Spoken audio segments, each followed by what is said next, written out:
What is up, everybody? Welcome into M&M&M Across the Board. Eric McDowell, Sean Martin, Ashley Miller here with you as we are every week.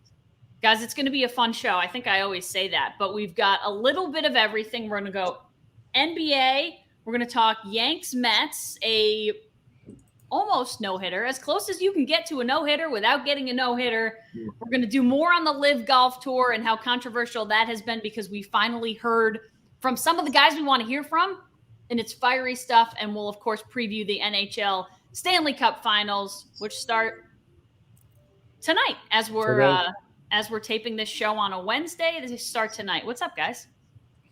Drop the puck. Let's go. Let's do it. Fellows invited me to his house, and he's got his Molson and Labatt's. That's the rule. The only beers you can drink when you're watching the Cup final. Canadian beer? Yes, has to be. Canada. All right. NBA, we are 3-2. Warriors lead. My biggest takeaway was that Steph was about as bad as he could be, and the Warriors still won. Oh, I need to switch. No. Oh, you have a super. Oh, geez.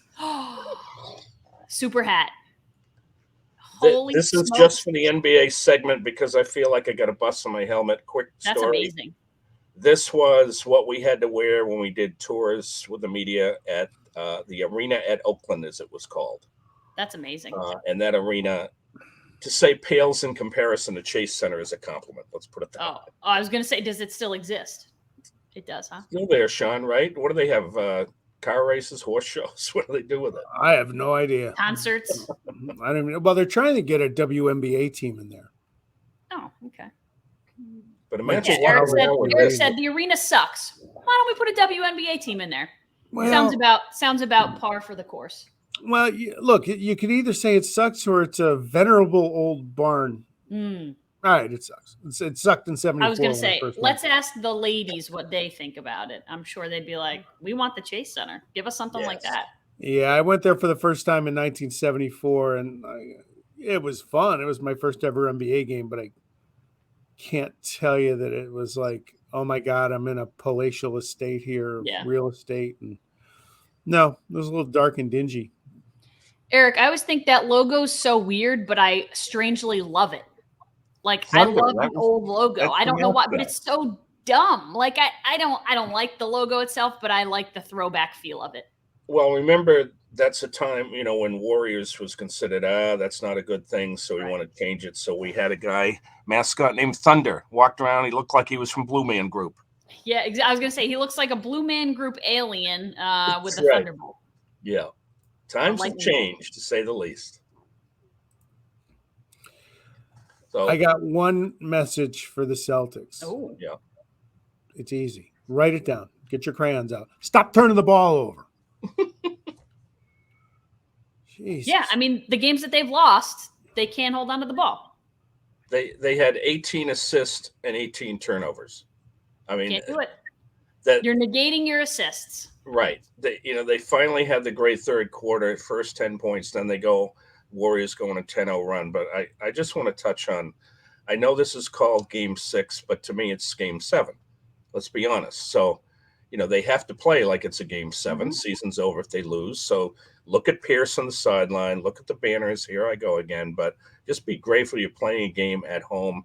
It feels like, like chicken. If it looks like Game 7 and it tastes like Game 7, it's a Game 7. It's urgency. That is their mantra. And now they have to put themselves in that situation and play like they should right now in the playoffs, and don't play like they did in early January, which was Game 5. That was horrible.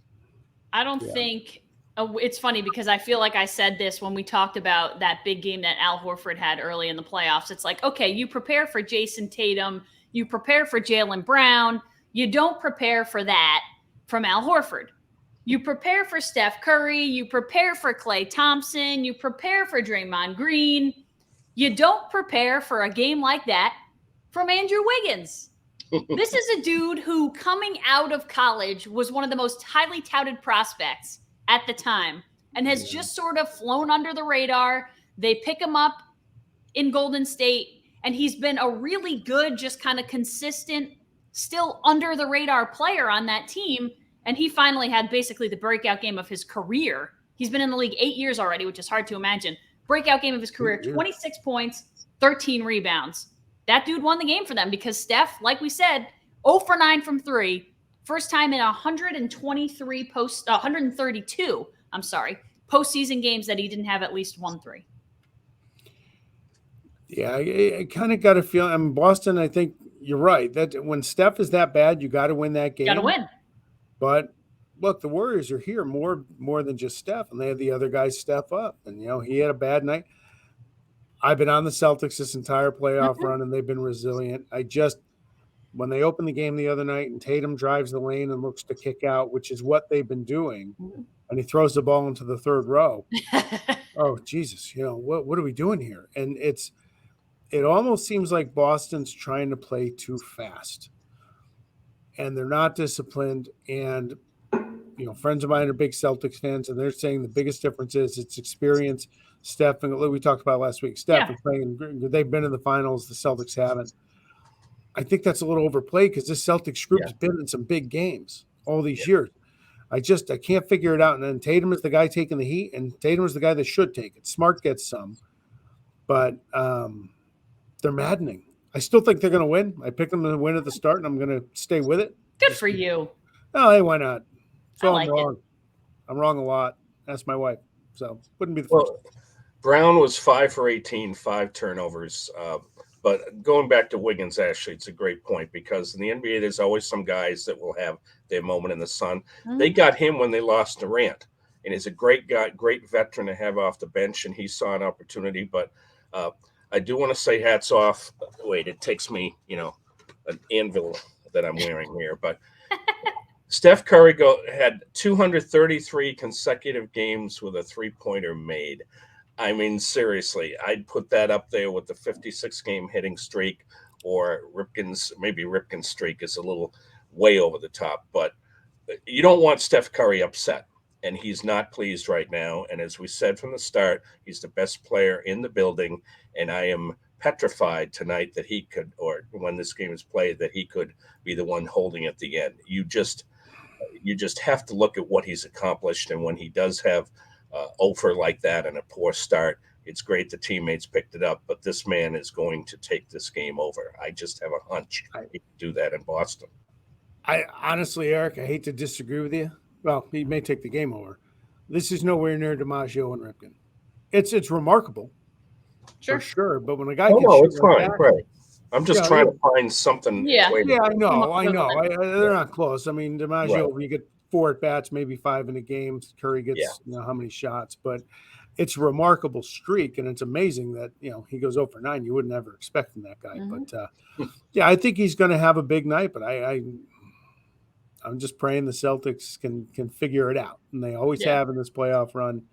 They've been resilient, but we'll see. They got it. They can take care of the damn basketball. Yeah. Listen, what's fascinating about, and the numbers don't blow you away, but when you go 0 for 9 from 3 and you know that's his game, he's still on a bad night had 16 points and 8 assists. So 8 assists, like the dude is still making things happen, even though he can't throw it in the ocean. So even though what he does best is shoot the 3, and he was horrific at it that night, he was still contributing. And that just tells you everything you have to know about that guy, because he's not going to go 0 for 9 again. He's probably going to shoot 40% from 3 tomorrow night. It's in Boston, so I'm going to take the Celtics because I think every time their backs have been up against the wall, they've responded. But I still think the Warriors are going to win, because if it goes back for a game 7, I'm taking the Warriors at home. And I would ask, and they're not going to listen, but the Boston fans are going to get all over Draymond Green. Don't do that, please, because he's going to play a lot more better. He likes getting that. And I think a lot of guys like Wiggins, actually, when Curry has an off night, which is not often, he's carried that franchise for so long that a lot of those guys step up. Let's do it for Steph. He didn't have it tonight. We'll make it happen. But Draymond Green had some excellent things, Sean, to say about the Celtics organization, about playing there, the history. Right. Obviously, his father, well known as well from playing in the NBA, but what he said about the history there and how exciting it is there, it was really some classy comments by him. But I have a feeling, Sean, those fans will try to get him PO'd, and I don't want to see him PO'd either. No, So I think he deserves it. I actually would try and get him upset because I think that's when he gets off his game. I think he game 2 he was effective. He's been absent for a lot of the series. Yeah, but he's one of those guys that sometimes, he gets emotional. It might be a good thing and it might be a real bad thing. right. Either way. And he's a type of guy that he does get emotional, and that fuels his game, but that could also get him teed up a couple times like he should have the other night. Right. And so you don't know. But yeah, would I try and rile him up? Absolutely. And I would go after him early and see how he responds. He's one of those guys. And then he again, either implodes or he feeds off it. It's one or the other. Yeah. So Sean, you're taking Celtics into game 6, Celtics in the series. Well, I said it at the start, so yeah, I'm gonna stick with it because here's the thing: Boston is good enough to do those things. Mm-hmm. All right, and you said it. The game 5 loss was their first back-to-back loss in the entire playoffs. All right, so yeah, I think they're going to defend their home court, but I'll tell you what: if they don't win, they're going to lose by 20.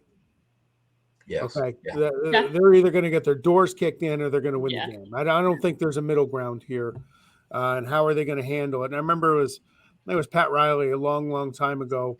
You heard him talking to his team, and he basically said, the other team's going to make a run. You're going to face adversity. How are you going to respond? Mm-hmm. And that, to me, is the Celtics' biggest challenge here in this game. Eric, what about you? I don't think the Celtics are capable of playing 8 quarters of consistent basketball. You're going to have your moments, but that's what they have to do at this point. Yep. I think they'll have an awesome performance at home and send it back out west.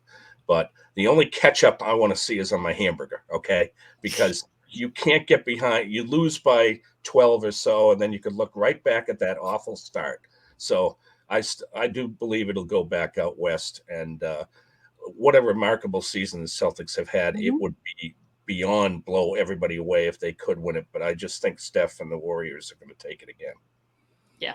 All right. So Eric and I are on the same page still. I think we've been on the Warriors the whole time. I'm not getting off of it now. I love the Celtics, but I just think the Warriors, even if it goes 7, which I think it'll go 7. I like the Celtics in Boston and then the Warriors back at home. So we'll see. We will note that. Mm-hmm. The Albany Empire back at MVP Arena here in Albany on Sunday, June 26th. Buy your tickets today at albanyempirenal.com or by calling 518-714-2200 extension 101. And before we get to Yankees and Mets, my good friends out in the Boston area are cringing. Summer is here. And you can feel the heat here in upstate New York. And if you want to stay cool all summer long indoors, call Johnstone Supply in Troy. Ask the team at Johnstone Supply about their high-efficiency central AC systems and ductless mini-splits. Goodman, Fujitsu, Westinghouse are all in stock at the great prices. Need someone to help you install a new system? Johnstone Supply Troy can help with that too. Give Tom, Kev, James, or Bird, is it Larry Bird, a call, and they help put you in a cooler place this summer. To stay cool all summer long, call Johnstone Supply in Troy at 518-272-5922 or visit them at 2600 6th Avenue in Troy. Get a new Welcome back, Johnstone Supply. Yeah. Right? Get a new AC system today by calling 518-272-5922 or connecting online at johnstonesupply.com. Johnstone. They're into baseball. They're in a So baseball. that's where we're going. Guys, I wrote this to you. We had seen a stat, I think maybe a couple weeks ago, when both LA teams, which, the Angels is no longer the case, both LA teams, both New York teams were leading their divisions. And it's the first time it had happened that both LA and New York teams led their divisions at that time in the year since 1960 or so. I forget what the year was. It had been a very long time. Well, for the first time in Major League Baseball history, both New York teams, the New York Mets and the New York Yankees, are the first to 40 wins. The New York Yankees are currently 45, this is mind-blowing, 45-16. The next closest team is the Mets, who are 41-22. Yeah, no, hey, just so you know, knowing we were going to talk about this, I wore my favorite AAA shirt today. That's a shot at ownership, not the players. Go ahead. It's rough, man. I mean, it's kind of shocking. I think the next best team after the Mets is 38. Even the Dodgers, it's 38, 36, 35. Like the Yankees are 10 games ahead of some really good teams in Major League Baseball. They're 9 games ahead of the Toronto Blue Jays in their own division. Hard to believe. The Braves are making up ground, though. The Braves have won 13 in a row, I think. They're only 5 back of the Mets, so they're starting to heat up a little bit. But we're gonna play a fun little game here, and I wore my Yankees hat. I'm gonna just be like the moderator of this, and then I'll maybe chirp in at the end a little bit. Hey, real quick, if position. the Braves play the Yankees in the World Series, can Eric and I come to your house? I'll bring the popcorn to sit between you and Chris. Yep. Because that would be great theater. You know what we'll do? I'll wear my ref shirt and bring a whistle. How's that? We'll set up Good a idea, Facebook Sean. Live feed of it. We'll live stream it. We'll do a show. You guys can do a show and we'll go live the whole time. Yeah, and let me know. And by the way, in case that happens, my fandom can be purchased inside the Honorados. Oh, you're saying we can do Peyton and Eli, the two of us there. Very That good. would be good. You guys could play by play it. You'd have to use golf voices like Jim Nance on the 18th. Okay. For birdie. You gotta be quiet so that we can really take it all in. And I can do that. And I can agitate the crap out of you too. So anyway, go back to stay on point. Yeah, inside the Honorados, we'll call it. So we're gonna play a fun game here. We're gonna go position by position. Name the Yankees player, name the Mets player, and you guys tell me who you would take. You don't have to go like, it doesn't have to be batting average and whatever, but just kind of, it doesn't need to be like, hey, first thought, but like, who are you going to take just as the better player? And this season, we're not comparing Babe Ruth with Darryl Strawberry. We are not. Just this season. So we're going to kind of decide who's built to last, who top to bottom has better players, what position players are better, and we'll see if it holds up. Now, that said, starting pitching is very deceiving because we know is the Mets starting pitching completely healthy, the Mets starting pitching blows the Yankees starting pitching out of the water, and it's not even that close. But the Mets starting pitching is not healthy. So instead of saying, hey, Scherzer as your 1 or DeGrom as your 1 and Scherzer as your 2, we're not saying any of that. Therein lies the biggest problem. Currently, I would say Carlos Carrasco or Chris Bassett are your number 1. Versus Garrett Cole. Bassett, right? Well, yeah, I know what he's going to say about his former A. What a horrible trade. Bassett stepped up the other night, I think 8 shutout innings. I've been a big fan of him. I'd go with him all the way. Over Garrett Cole. Over Garrett Cole. I thought you meant Carrasco. No. 2 years from now, maybe, but I guess you got to stick with Cole. Sean. Look, Bassett had a real rough stretch. He pitched really good last night. Pitched great last. They both pitched great last night. That's actually, Eric, it's actually a good trade for the A's. They got some good prospects out of that. But you got to go Cole. But I'm going to say not as wide a spread as people might think because I don't think he's a big game guy. I think he's kind of if you start a game 4 minutes late on him, you don't know what's going to happen. Yep. No, I agree. He doesn't have that that sticky stuff to help him out a little bit. But you got to give it to Cole, but not by as much as a lot of people would think. Right. These numbers last night, they both pitched last night. Cole, 6 innings, 5 hits, no earned runs, 1 walk, 7 Ks. Bassett, 8 innings, 3 hits, no earned runs, 1 walk, 7 Ks. Those stats are pretty damn close. Can I throw in the kicker? I would take Scherzer or DeGrom over Cole. Oh, me too. Are we going to mention those guys? Absolutely, me too. That's unanimous. Not even close. It's like a 1, 2, 3 for me. Like he is. I think I'd take DeGrom over Scherzer, to be honest with you, when healthy. And then Cole is like a big drop down for me because he's too Jekyll and Hyde. You don't get Jekyll and Hyde from Max Scherzer or Jacob DeGrom. You get Jekyll and Hyde from Garrett Cole. Scherzer is what Verlander used to be. You get him in August, you're going to win the pennant. Period. Yeah. End of discussion. Yep. All right. So we're just going to kind of go the rest of the starters. Nestor Cortez, Jordan Montgomery, Jamison Tyone, Luis Severino. That's the rest of the Yankee starters. Mets starters, we talked about Carlos Carrasco, Taijuan Walker, Tyler McGill, David Peterson. Who do you take? It's not even close. I take all 4 of those Yankee guys. It's kind of disheartening to hear all those names because that's really good. My arm hurts just hearing about that's some a of good those staff. days. Helen, it's yeah. Montgomery's been sneaky good. Listen, Cortez has been maybe the biggest surprise of the Major League Baseball season. He finally came back down to earth, but he's been one of the best pitchers in the league. Yeah, right now he's your All-Star game starter. Yep. If he can hold out for another month, and obviously if the rotation plays out right, but yeah, I think you have to give the Yankees the edge there in those four, and that's just the Mets missing all those guys. But yes, yeah, that's pretty impressive for the Yankees. If Carrasco was what he was in Cleveland, there'd Yeah. be some chat there. And then Talon is a wild card to me. I love the kid Cortez, what he's doing, but he's like Martin Perez. Baseball's a long season. Can both of those two guys sustain what they're currently doing? So I agree with Sean. It's got to be all Yankees, and the Mets have some kids there, which means that they're probably going to deal and pick up somebody big from a non-contender. Frankie Montas. Yeah. Think about this though, guys. If you have Jacob deGrom and Max Scherzer, Chris Bassett is your 3, Carlos Carrasco is your 4, and Taijuan Walker is your 5. Now that is scary stuff. Like, you think about, like, the Mets get to the playoffs with a healthy Jacob deGrom and a healthy Max Scherzer. You could have McGill, Peterson, and basically Walker coming out of the bullpen if you're going to start 3 starters the whole time. Yeah, it's a heck of a playoff it's so rotation. Different. Like, I'm taking that Mets rotation obviously over the Yanks, but with the injuries, I'm taking the Yanks over the Mets. Yeah, I think so. And you don't need a 5-man rotation, so you can bring Walker out of the bullpen. Right, and that's the thing. They all those guys go to the bullpen. Yeah, because if deGrom is pitching the World Series, guys, that he's not going to go more than 7. He may go 5, but when you've got guys that you can bring in that are stud starters, it would be very, very interesting to see if it gets to that point. Walker, I loved him when he came up Seattle. From a fantasy standpoint, he put up big numbers, and he came back well with Toronto. He's a wild card to me, too. Closer.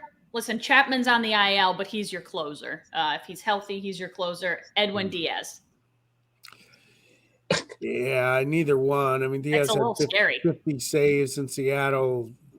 Playing in Seattle, Washington's a little different than playing in New York City. So, yeah, Chapman, I don't buy Chapman. I think he I don't know where his head's at sometimes. He's a little too wild. He still throws hard. I mean, if I were the Yankees, I'd be doing your homework now on the guys you have that are filling that role. And you're going to have to go back to him. Chapman has shown that you can't rely on him for an entire postseason run. You just can't do it. I really hope Diaz turns it around from what he was in Seattle. We saw him that year in a game in Baltimore. Lights out. Yeah, he can be. Out. If they had him last year, Seattle, with the Diaz they had before, they're in the playoffs. No question. They would have been in the playoffs. They've gone through closers like socks. So both are big question marks. Chapman still has it, but the injury situation, there could be some other options for both clubs, I would think. Yeah, listen, Clay Holmes has been really good for the Yankees. He's filled in as basically their de facto closer. And he's been fantastic. And that's a name that I don't think people knew before the season. But yeah, you need Chapman back because you need the ability. 102 is scary no matter, especially if it's coming at your head. If it's coming at your feet, you're like, it's wild. And I think it's intimidating, even if he's not throwing strikes. He's maddening, like you said, because he can go out there and basically lose games for you. But when he's good, he's really freaking good. So you need Chapman back for any kind of World Series type run. But it's funny how similar Diaz and Chapman are, that like they can get real bad and get just off the rails and cost you games left and right, or they can win you games all over the place. So it's a really important position. What's Zach Britton's status? Right. Where's Zach Britton? Is he coming back, Zach Britton? No, I don't think he'll be back. Because he would be a great addition. Tommy John's, right? He's done. When was he good? 5 years ago? He's all done. Yeah. All right, catcher. I mean, James McCann is on the IL. He's their catcher. And you're going a combo of Jose Trevino and Kyle Higashioka. Trevino. The Yankee people I follow on Twitter are putting this kid in the All-Star game. You look at his stats, and they're really good. And quite frankly, I just picked him up on my fantasy team this morning. So, wow. I had Alejandro Kirk, but he's giving it bats away to that phenom of Toronto Marino. So, but Trevino looks the part. He's hitting 300, and for the Yankees, all they need is their catcher to be able to catch the baseball on the field. Defense. Anything you get offensively is a bonus, and Trevino's hitting 300. He's already looked better defensively than the predecessor, Mr. Sanchez, who got an extension, by the way. Mets should go after Sean Murphy while we're at the A's clearinghouse, because I think that guy's a tremendous catcher and consistent hitter. He's not a consistent hitter, Eric. He's a 201 hitter. That's who he is. No, for me this year, I will say he looks like he's getting a hit almost every game, but he's hitting 201. He could come back, down like those pitches we talked about. But Murphy seems like the next vet to go, and he's a guy that would be a nice pickup, I would think, at this point. He's a Gold Glove catcher. Yeah. Okay, and he'll drive in some runs, but he's a 200 hitter at best, and that's why the A's are going to let him go, because they have a couple other catching prospects to come up. But yeah, I've actually been a big Sean Murphy fan, but I kind of hope they get something for him soon. His average went south quick. But I don't know that that's a need for the Yankees with Trevino. He looks the part. Ashley, I mean Mets. I'm talking Mets. Okay. Yes. What do you think of Trevino, Ash? I love him. Listen, I'm the biggest Kyle Higashioka fan on the planet, only because I hated Gary Sanchez for so long that I was beating the Kyle Higashioka drum, and I still love him. Dude hit 2 home runs the other night, so he can hit. But I've always said I don't need offense from the catcher. I just need a competent catcher. Both of them are competent catchers. It just seems like right now, Jose Trevino is the better hitter. Whether or not that sustains, I don't know. But to be honest with you, I'm taking James McCann every day of the week. Really? A healthy James McCann, he's one of the best catchers in the league. He's never healthy. But the word healthy is coming out of our mouths on every player. If everyone's healthy, I'm taking James McCann. Okay. Yeah. He's only played 21 games, though. Healthy. If he's healthy, I'm taking James McCann. I like McCann. I do like McCann as a player, but you got to be able to count on the dude. Yeah, I get it. Okay. Who catches for Cole? Well, it was Higgy. I don't know. Okay. Trevino caught last night. Okay. I don't think so. He despised Sanchez. I don't think he has a problem throwing to either Higashioka or Trevino. Yeah, I don't think he has, because Higashioka was his catcher last year. Okay. Because he was like, I'm not throwing to Sanchez. He can't freaking catch. That's a problem. All right. First base, Anthony Rizzo, Pete Alonso. Go ahead, Eric.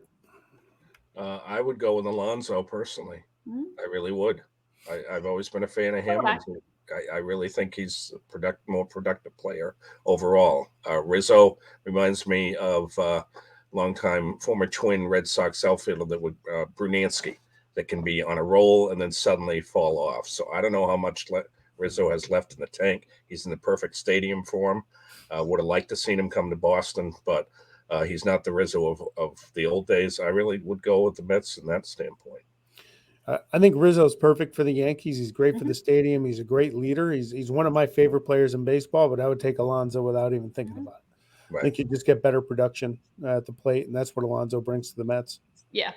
Yep. I would take Rizzo on defense, Alonso on offense. I know you can't trade players like that, but I would also take Alonso because he's younger. So the future is brighter. If I'm picking right now, though, I'm going to take Alonso because of his bat. Yep.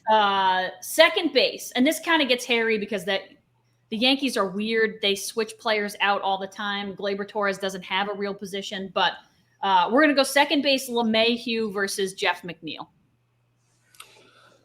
Oh.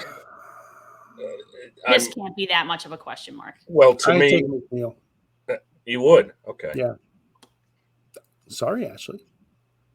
No, when DJ LeMahieu was a free agent, I was praying Boston would get him when Pedroia would finally retire. They did not. And then all of a sudden he becomes DJ LeMantle.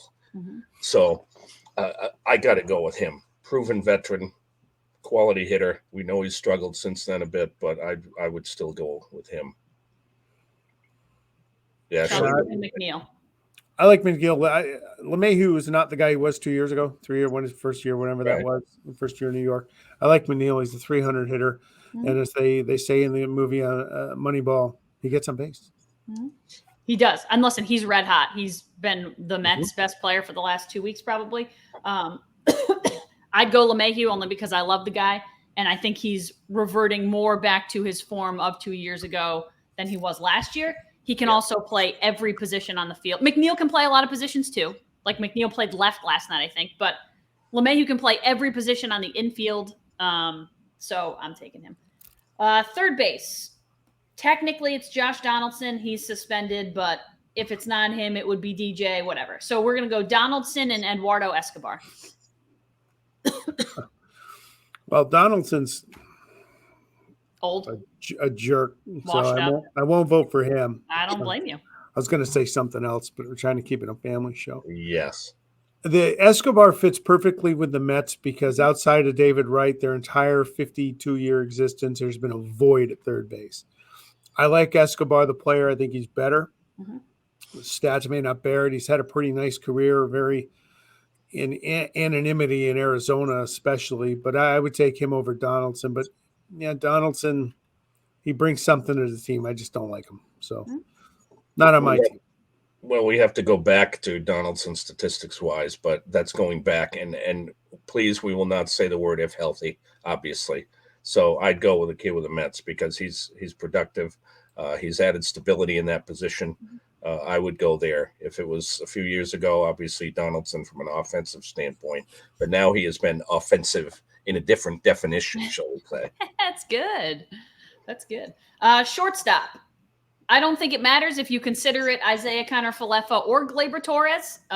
Like I said, Gleyber Torres doesn't really have a position. When you're talking about Francisco Lindor, I'm not sure there's much of a conversation there, no matter who you put at shortstop for the Yanks. Unless you're saying Derek Jeter. No. Lindor, and mostly because of the hair, which I'm envious of. But he's become Lindor again. He's become the Cleveland Lindor that the Mets fans had to patiently wait for. And when he is Cleveland Lindor, he's one of the top 3 shortstops in baseball, and that's what he is. So, yeah, the Yankees just not on this one. Yeah, the Yankees they'll win a few more categories coming up out in the outfield, but yeah, it's all Lindor here. Lindor is getting comfortable. It takes people some time. Some of them never do, but he is getting comfortable there. He's got the 8 steals. He's starting to hit better. I will say I've always been a fan of Kiner-Falefa. I think that was a good pickup. Mm-hmm. He quietly puts up 20 steals a year, and he's a good player to have. But there's no question that now that Lindor is getting more comfortable, he could become a major impact player in the playoffs, which he did not have that opportunity to do too often. All right, let's just go the outfield as a whole, because I think everyone knows you're going to pick Aaron Judge over his counterpart, whatever. So we'll go the outfield as a whole. You've got Aaron Hicks in left, Aaron Judge in center, Joey Gallo in right. There are other combinations that can happen. Let's go with that. Mark Canha in left, Brandon Nimmo in center, and Starling Marte in right. Judge and Stanton are monsters. They hit the ball a long, long way. So that puts them there. Marte's a 5-tool all-star. Stud. Nimmo can handle himself. Mark Canha, knowing him in Oakland, he was one of my favorite A's. I like him He's not going to win you a pennant, but boy, is he going to help. He's a jack of all trades. He's not going to lose you one. Right. So I like him. Hicks and Gallo, I can't even figure out what they're doing in the major leagues right now. Well, they've both turned the bats around a little bit in the last 2 weeks, so I'm not quite as angry at them, but they suck. I mean, they can't hit. Well, now we're gonna go DH. Like if Stanton, Lonnie Smith was a guy that Sean may remember that wherever he went, he was in the World Series. Didn't matter what team, what year. That's how I equate Canha. The guy puts up quality numbers, 299, 1730. I mean, he puts up the numbers, and he just seems like the type of guy that you want to have that helps bring a winning culture, which is exactly what the Mets needed, a winning culture, because they won in Oakland with the kid. I agree. Marte is just an absolute stud. Yeah. I love that guy. And tremendous. And the minute he became a free agent and when Cohen bought the Mets, that was the number one player. Anybody who knew baseball knew that he would sign. Yep. So I was going to say, and he's one of the guys that like he's played for a lot of teams, but it's because everyone wants him. It's because he's played for bad teams, so he's been unloaded. Other teams have traded for him or signed him. Everyone wants that guy. That should tell you everything you need to know about that guy, because whenever he's on the market, he's gone like that, and people trade for him. Yeah. DH, technically Giancarlo Stanton. The interesting addition of Matt Carpenter has been fun to watch. He has been very good for the New York Yankees. And then a JD Davis Plummer combination for the Mets. I give it to the Yankees here. Yeah.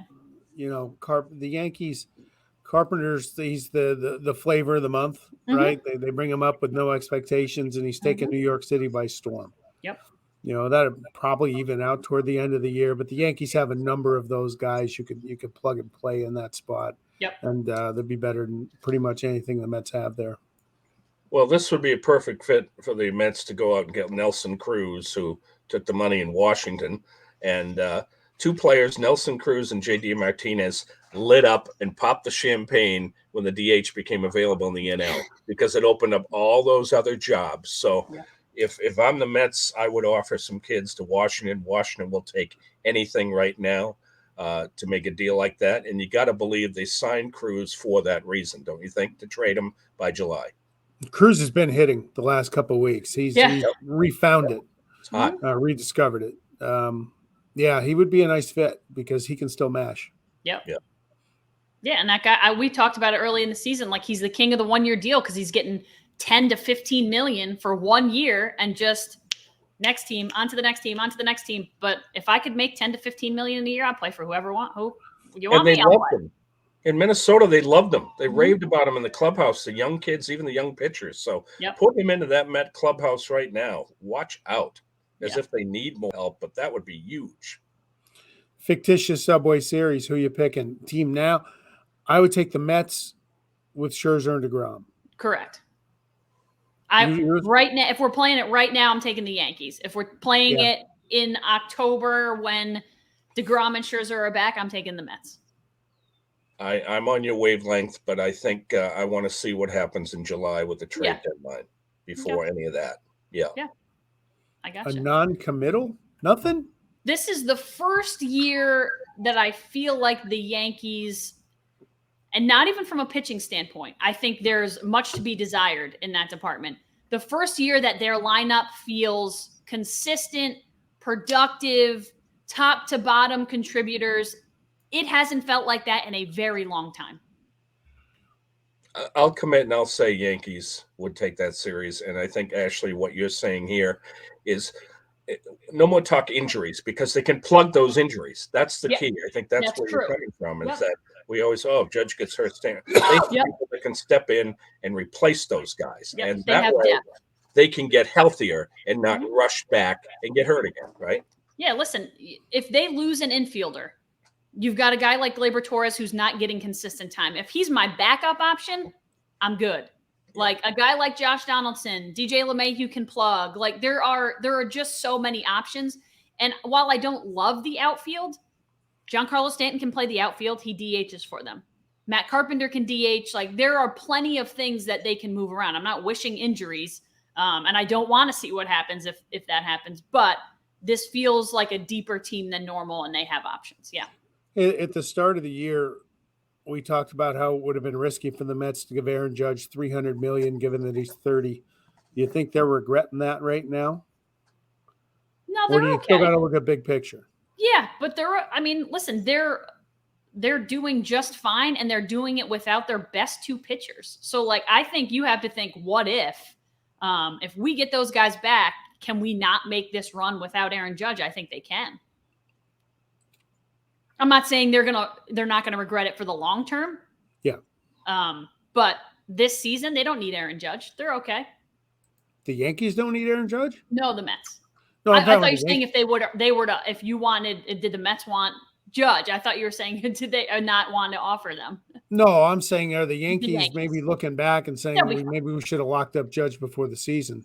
He's gonna sign there, right? You think so? Giants have the cap room. There's talk about him going out west.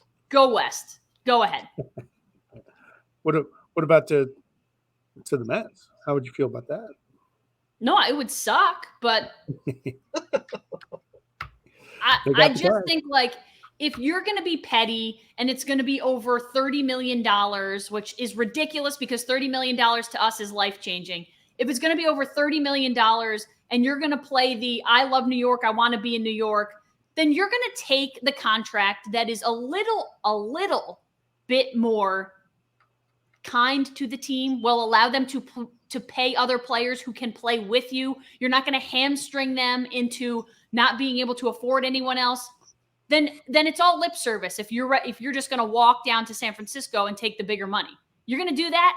Have at it. I wish you the best. I hope you strike out every freaking time. I hope you revert to your striking out all the time days that the Yankees had to deal with last year and the year before that. The Yankees made a great offer on his track record. And that's what I mean. Like, and it was smart for them to announce it.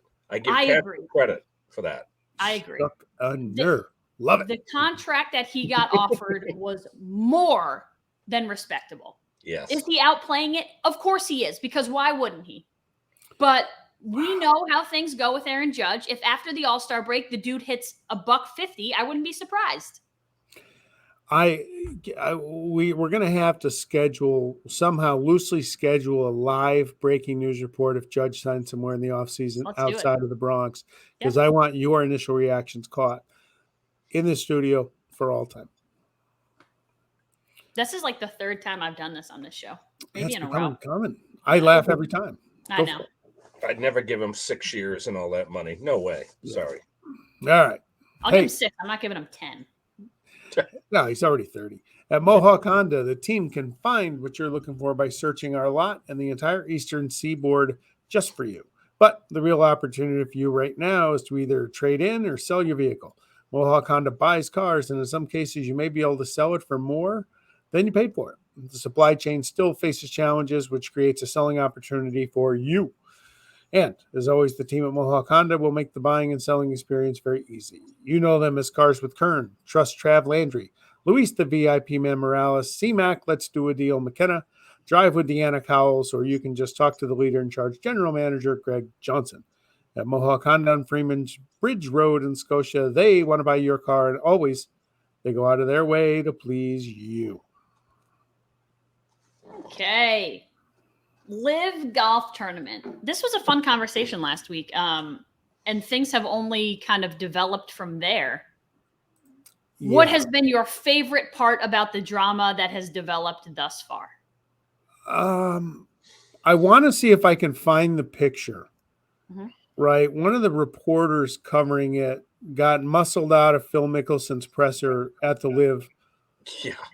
And by some big guys, right?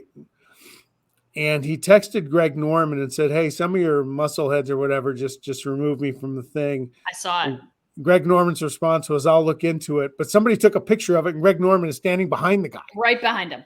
So Greg Norman lost his testicles when he signed out a contract and took their money too. So, yeah, I think it was about as expected, and even the backlash. And Mickelson gave a press conference Monday ahead of the U.S. Open that the headline called him despondent. And maybe he knows. And I look at Phil Mickelson, I'm like, maybe those reports of him losing $400 million gambling are true, and he had to do this to try and reclaim some cash toward the end of his career. I don't know. Yeah. I'm just skeptical. I don't think the tour is going to go away anytime soon because the Saudis just print money like it's left and right. But, these guys got to, again, we talk about, I think just PR-wise, it's a disaster. And one thing I wanted to talk about, and I don't think we acknowledged it last week, the four majors, the PGA, the Masters, U.S. Open, British Open, they operate independently from the PGA Tour. Yeah. So those guys not having cards or being suspended are not applicable for those majors. It's up to each of the majors. So a shout out to Kip for just kind of clarifying that. I don't know if we properly addressed that. I knew that about the Masters. Yeah. I don't feel like the other ones, right? It's all four. I don't feel like I knew that about the rest. Look, I think Rory made sense here because I really liked what he had to say. He said, what, he understands why the older guys are going because they're late 40s, early 50s, and the best days are behind them. I'm older than that. I hope my best days are ahead of me, especially in golf. Can't be worse. But he didn't get why players similar in age to him are going, and I agree with that because what he said, I would like to believe that my best days are still ahead of me. I think theirs are too. So that's where it feels like you're taking the easy way out. Again, it goes down to you missed the cut, the guaranteed money. I really thought he was professional at what he said. And I agreed with it because we do know, we've talked about it here, they're going to go after the big time proven players, but they're not going to throw money at a guy who makes one cut every 5 weeks. So hats off to Rory for his comments, the way that he handled things as he's trying to focus on his tournament and the U.S. Open. Yeah. And listen, Rory is coming off a tournament in Canada where he won. The atmosphere was wild. It was fun. So, he's got all the power and he has the platform, and I'm glad he said what he said. And I think he's right. But I said this too. It almost feels like a retirement tour in a way. It feels like guys are going for the money because they know they're not going to be able to get that kind of money anymore. Dustin Johnson doubled his career earnings by signing with the LIV Tour. So that I get. Whether or not you can live with yourself, that's on you. I thought what Jon Rahm said was interesting too. And he said, listen, for me, it's always been the PGA Tour. There is no other option. I play golf because I love it, not because I want or need the money. He said, I could retire now on what I've already made and live a very nice life. So for me, it's not about the money. It's about playing the game the way it was originally intended. So he said, 3 rounds with no cut, that's not golf. He said 2 rounds with a cut and then 2 more. He said, that's golf. That's the golf that I want to play. And I want to play it against the best players in the world. Listen, a tournament where Rory McIlroy wins versus a tournament where Charles Schwartzel wins.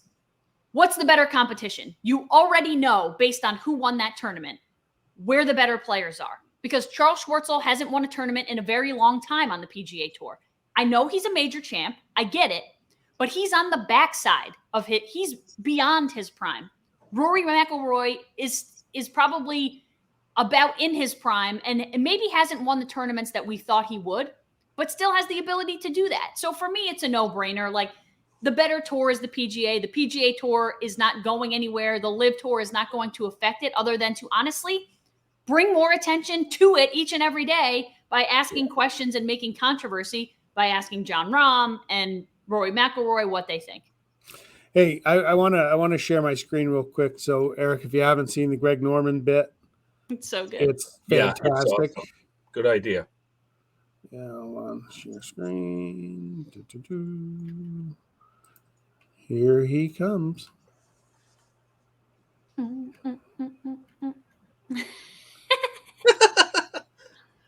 Quite a lookalike. He looks evil. Yeah. So there we go. Greg Norman. Back to our fun. Classic. I want to read what Phil said about the Saudi tour over the winter. Mm-hmm. I'll edit it. They're scary MFers to get involved with. Yeah. We know who killed Jamal Khashoggi, and they have a horrible record on human rights. They execute people over there for being gay. Knowing all this, why would I even consider it? Because it's a once-in-a-lifetime opportunity to reshape how the PGA Tour operates. And you're going to say those things, you're going to get pounded. And then you come out and you backtrack and you say you thought the conversation was off the record. That's not how it works. That's why Phil being on it. Again, I'm disappointed in Phil because he's been my favorite golfer for a long, long time. But yeah, it's just strange. Mm-hmm. You know how I am about off the record. It still came out of the person's mouth. Okay. I do want to say something about it. You're going to have the older guys in this thing, but I don't want to equate this at all to the senior tour. The senior tour is awesome because those guys would have played each other for free. Yep. And I went to a few of those. We went to one in Ojai, California. That's where we got to see Arnold Palmer play and stuff. And you can go over to the green and talk to them, go to the range with a kid, and they'll talk. I mean, they are having a blast. And one of them had said to a couple of us there, he just said, I'd still have competition. I still want to be great. And I love playing these guys in the tour. Now we're playing, it's technically for fun, but it is for money. I mean, that is so different. And I read where people say, oh, it's going to become another senior tour. Not even close. The senior tour is full of class acts. Mm-hmm. It's much different. Yeah. And that wasn't my intention to compare it to that. No, I just mean like talking others, right? Yeah. It's the guys who are more washed up, who can't win, not can't win, but probably won't win much on the PGA Tour anymore, who are thinking, well, you know what? I might as well take the money and I'll have a better chance to win and I'll make more money doing it. I get the thought behind it. If it was London, have at it. Different story. Yeah. It's not London. It's Saudi Arabia. Yeah. Oh, and Sean, what are your thoughts on Koepka? Because he's always had a little controversy, but I again, here's a guy I agree with. He said, I'm here at the U.S. Open. I want to talk about the U.S. Open. Yeah. Okay. I don't want to talk about that black cloud, which is a great way of putting it. And he said, this was pretty funny. He said, for once, I feel bad for the USGA Tour. I know they're not fans because it's a blank situation, and yet his brother is on that tour. And so he had to say, hey, I'll support him. That's fine. But it is a distraction. They want to talk about the U.S. Open, but the media has a job to do, right? They do, but that's what my reaction would be. If I was him, I'd be like, go ask the guys playing. What do I care? I'm here to do my thing. Right. And that way you don't have to draw yourself into it either. Right. You know what I mean? Just don't give anyone anywhere to go. Because if you say something inflammatory, now they're just going to come back. Even more people are going to come back and ask you. If you don't want to deal with it, just give no answer. Yep. I'm used to getting a lot of that. No answers from my people. No more answers. All right. Do you have another read? Or are we good? No, we do have another read. Oh, read it up, baby. More. I think this is a career high 4 reads. Oh, that's a good thing. It's a great thing. Keep them coming. This summer, if you're looking to buy tickets for your favorite band, sports team, venue, or more, remember to buy your tickets at SeatGeek, SeatGeek. Visit SeatGeek.com to search for the event you want to buy tickets to this summer. If your total ticket buy is over $50, use the promo code GOZ. That's GOZ, GOZ, to get $20 off your purchase. When you take a purchase over $50 from SeatGeek.com, use the promo code GOZ to get $20 off your order. Save some money and enjoy the summer by using SeatGeek.com and promo GOZ. Done. Game 1, Stanley Cup Finals, tonight. Finally, feels like it's been forever. We've been waiting around for the opponent of the Avs. Now we know it's the 2-time defending Stanley Cup champion, Tampa Bay Lightning. I know we talked a little bit about it last time, guys, but we can quickly kind of do our thoughts and picks for this one now that it's official. Start of the year, I picked the Avs. Start of the playoffs, I picked the Avs. I think you deserve something grand if this pans out for you. Mm-hmm. I'm picking Tampa. Ooh. Well, so then I'm not going to give you something grand if the Avs win because you're flip-flopping. I want the Avs to win. I've liked the Avs a little since Ray Bourque won for them in 2001. Mm-hmm. I hope the Avs win. I think the one burning thing about this is, it was on Cale Makar the entire playoffs. He might be the MVP if they consummate the winner, if they win it all.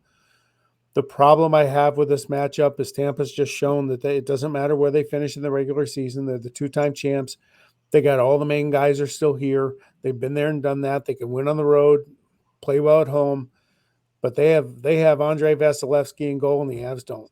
And that's my problem with this matchup for the Avs. The Avs are I can see the Avs winning this series. Easy? Not easy, but you know what I mean? I could easily see them winning it, is how I should phrase it.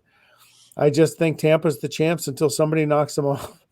And they just make plays when they have to, and they are much – it's not like they have a slight edge in goal. They have a monster edge in goal. Mm-hmm. And it's hard to pick against them given that.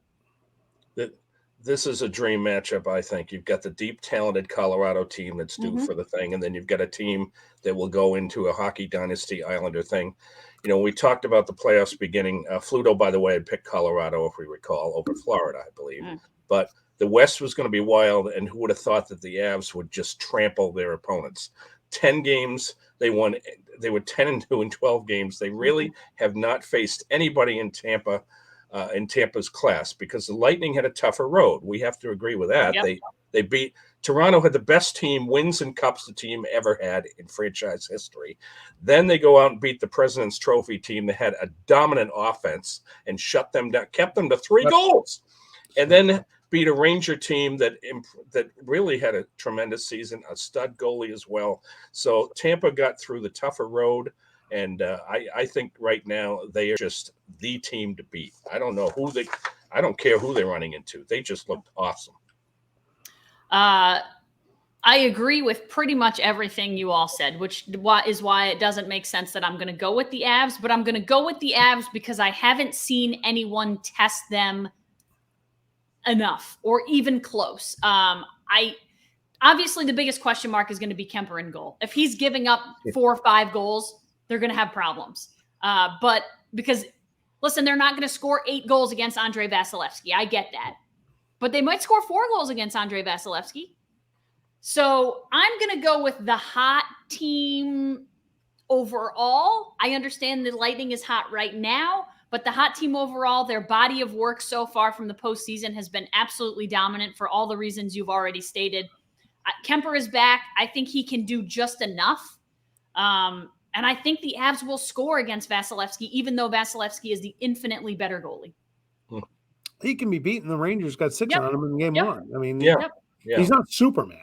Yep. Okay. And that's why I just think I'm going to go with, McKinnon and Makar and the guys that you already mentioned. Obviously, no Kadri is tough. I don't think he'll be back.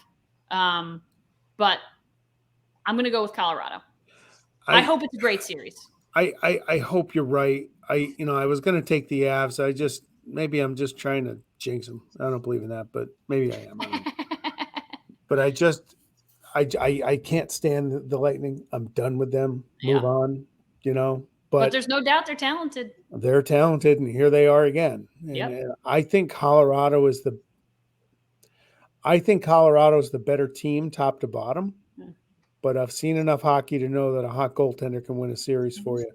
And they got a heck of a team in front of them, in front of Vasilevsky too. And that's why I just think they're going to win. And the Stars, let's talk about the defensemen, Makar and Hedman. Talk about Makar last week. I mean, Hedman's 31, Makar's 23. These are going to be 2 players that I want to see a camera on whenever they're on the ice and let the commentators talk about the work that they do. But you have Vasilevsky in one net, Kemper in the other. Kemper, actually, I think we know he has to improve, but he can steal some with a great save, one of those ooh-la-la saves that can get his confidence and get his team confidence. He's capable of that. He's going to have to stand on his head now and then to really get the confidence and not worry about the guy across the ice, right? Yeah. Yeah, I agree. I think it'll be very interesting. I know I use the word interesting a lot. To see if rest benefits the Avs or hurts the Avs, because the Lightning has played a lot of hockey. They've played a lot of tough hockey. Are they tired or are they inspired? Are the Avs rusty? Have they not played enough hockey to come in and now play this game here after time off and maybe not playing quite the challenging schedule that the Lightning has? Or does it work the other way? Does the time off benefit them and they just take it to a really tired Lightning team? That is intriguing to me. Well, yeah, you look at the last round. The Lightning had the big layoff, and the Rangers came in after a tough game 7, and the Rangers kept it going. They won the first 2 games. Right. So now the script is flipped here a little bit. I don't think the layoff is going to bother the Avs. Yeah. It's a team that's fueled by playoff failures of the last few years and wanting to get over that hump.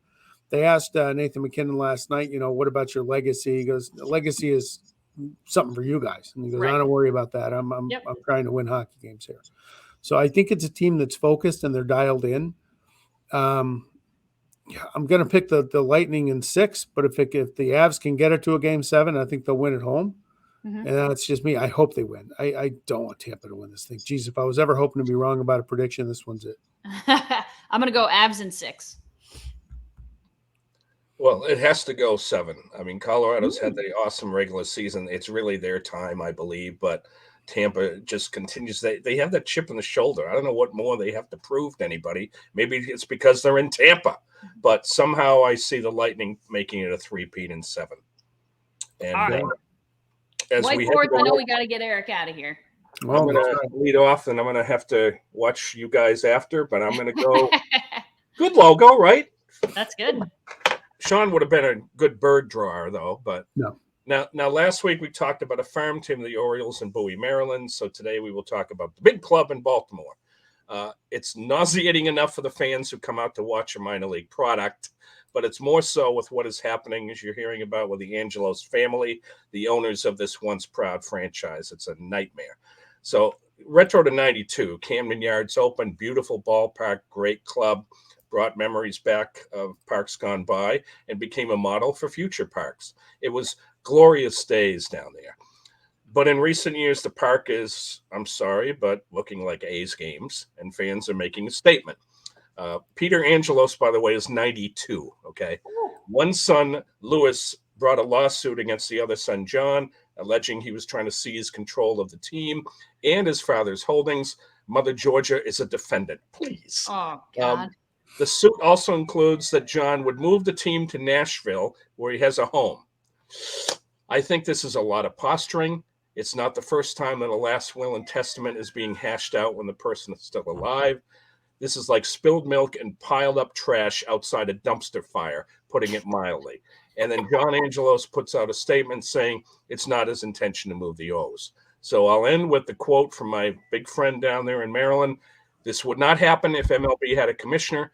About 10 years ago, the Dodgers owner was getting a divorce, and MLB told them to sell the team. I think that will eventually happen here. In some ways, it could be the best for the team and us fans. He said, I feel bad for Peter Angelos. He had a plan, and these spoiled brats have screwed it up.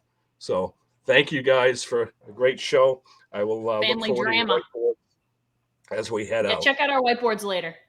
All right, Thank you. Eric. See you, Eric. All right, Sean, you want to go? Yeah, it's a scary day that the Angelos kids are a mess because their dad was a crappy owner too. So, speaking of the DC metro area, They're going to say, speaking of crappy owners, speaking, hit the well, he's not an road, owner. Jack. He's just a crappy.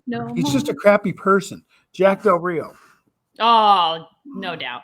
So, I'm not going to go into what he said.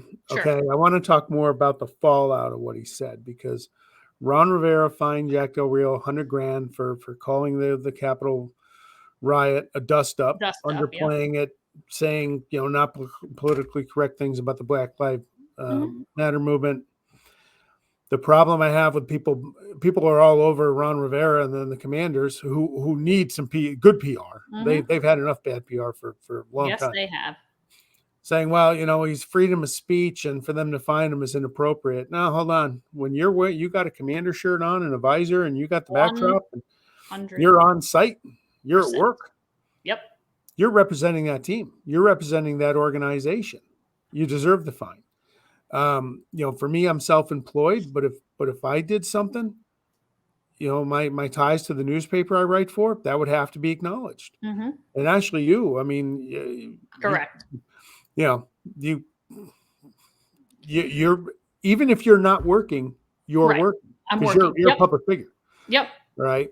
So you got to be careful. So anybody defending Jack Del Rio, look, he wants to believe that. That's on him.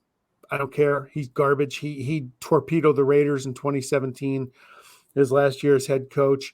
Ironically, in DC, the Raiders were 3-0 going to Washington for a night game on the weekend that a lot of NFL players had decided to support Colin Kaepernick and take a knee. The Raiders lost that game before it started. Del Rio was a divisive force in the locker room. People blame Derek Carr for ripping that team apart because Carr stood for the national anthem. Those are his convictions. That's fine with me. Mm-hmm. It was Del Rio that did it. He's a far right guy, and I think he's proven himself to be ignorant at best and a racist at worst. Mm-hmm. So, Jack, get your checkbook out. Keep your mouth shut. I don't know how anybody can play for this guy, but they're going to try because they didn't fire him. I would have fired him. Yeah, tough. I saw that and thought, oh, boy. Yeah, listen, I always say, and this came up a lot with the mask debate, like people and your freedom.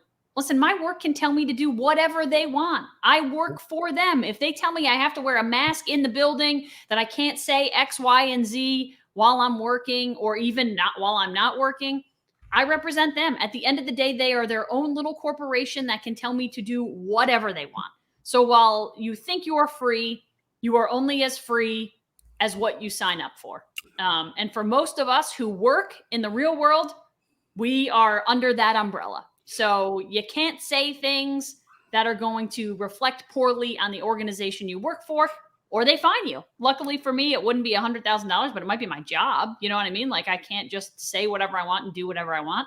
No. Del Rio's got the money, so pony up, buddy.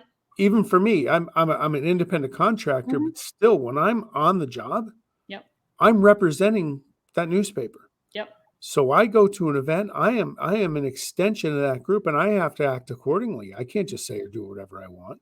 Yeah. Yeah, I'll give you a true story. When I first started, I started writing again for the Times Union back in 2007. I think that next fall I was golfing. I had like a mid-afternoon football game to cover. And I was golfing, and a friend of mine in my cart said to me that he goes, "Hey, you gonna have a beer?" And I said, "No." Right. And he goes, "Why not?" And I said, I have to cover a football game later. This is like, 8:30 in the morning. And you drink beers on the golf course at 8:30 in the morning. It's not abnormal. And he goes, "Yeah, but it's 8:30. Your game isn't until whenever, 3:00, pick a time." And I said, "You couldn't pay me $10,000 to have a beer right now." And he goes, "Really? Why?" And he wasn't being pushy. He was just didn't understand. And I said, "Well, I'll put it this way. I go to a high school football game later and I have beer in my breath, even though I might have just had one. That's a bad look." Yeah. That's a bad look for any event. Or if somebody sees you on the golf course having a beer, they don't know you only had one, they think you had four, and then you're showing up to it, like, it gets hairy. I don't need it. Yep. So, and that's the thing, and that's where it comes in line with Jack Del Rio. You're gonna say those things. There's gonna be ramifications because no matter what, you are representing your organization, your employers. Correct. So get your checkbook out. Yep. This was an Eric special for me, and I appreciated the thought, and I thought this is a good idea because you can never give enough publicity to this girl and this family. So Deanna Rivers, for those of you who are out of area, we'll call it, Deanna is a very well-known name in the 518. For those of you who don't know who Deanna Rivers is, Deanna was a high school student at Shenendehowa here, which is one of the biggest schools in our area. She was killed by a drunk, distracted driver in 2012 in a car accident, along with Christopher Stewart, who was her teammate and a football player. Deanna was a softball player. And so Chris and I were lucky to be part of the Deanna Rivers 518 Memorial Softball Tournament, which has happened now. This was the 8th tournament last weekend, and we co-emceed it, but we have also been honorary coaches in the past. So we honorary coached, and when I tell you they don't need my help or Chris's help, they definitely didn't need our help, and we didn't help them very much. I kept the scorebook. Chris kept the scorebook. I did the scoreboard, but we had a lot of fun. And listen, the Rivers family, they're so admirable because Deanna's parents, Brian and Debbie, and her sister Jenna. Listen, it is a awful situation. I'm not a parent, but you can probably imagine. Everyone says you never want to bury your child. They did that in the most tragic of situations, and could have been bitter and spiteful. And I'm sure they've felt all those things at some point in this journey. It's been 10 years now, but they've done so much good with this tournament, number one.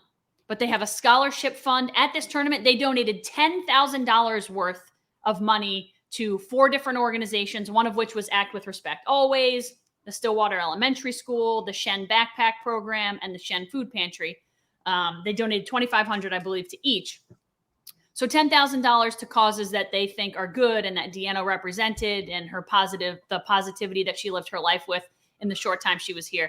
So I just wanted to give them, some props because it's a beautiful event. It's a great way to honor her memory, and they're just doing so much good in the light of so much tragedy, and not everyone would be able to do that. So we were honored to be a part of it. I plan to be a part of it for the extended future if they'll have us back, but a really cool event. And just throwing Deanna's name out there because the more we say her name, the better, I think. Yeah, no, good for you. I can't believe it's been 10 years. Crazy. Chris Stewart, I've seen his dad on the sidelines of the Shen football games, and they named the press box after Chris Stewart too. And the other 2 that survived, Bailey Wind was one. She was a diver that went to Tennessee from my town. Yep. And I can't remember the first name of the gentleman. There's Chris Hardy, right? Mm-hmm. Yeah, I remember he got to meet Tim Tebow. That was his favorite player. Picture him down in the New York Jets game. I remember that day like it was yesterday. They were coming home from a UAlbany Siena basketball game. Yep. And that driver, he's still in jail, thankfully, as he should be. Yes. It took 2 young lives, impacted countless numbers, and also the 2 that survived too. So good for you guys for being part of it. It was fun. It's awesome. Yeah. It's a senior high school players are invited to play in basically like an all-star game type thing. Yeah. It's a tournament, 2 games. If you win, you move on to the championship. But they also invited, because of the pandemic, Sean, they didn't have it for 2 years. So they invited seniors from 2020 and 2021 to come back. So it was like 3 classes of players, which was kind of cool too. That's great. A great way to keep their memory alive too. Really That's cool. Awesome. That's a great way to end the show. Cool. Right. Thanks for joining us, everybody. We will come back. We're going to have an NBA champ by next week. And we will have a couple games into the NHL Stanley Cup Finals, which we'll be able to talk about, and anything else that happens in the world of LIV Golf and MLB and everything else that happens in the world. We'll catch you up on. But thanks for joining us. M&M&M Across the Board. Sean, it's been fun. And we'll get Eric back with us next week. Go Avs, go. #GoAvs, go. Go Avs, go. Bye now.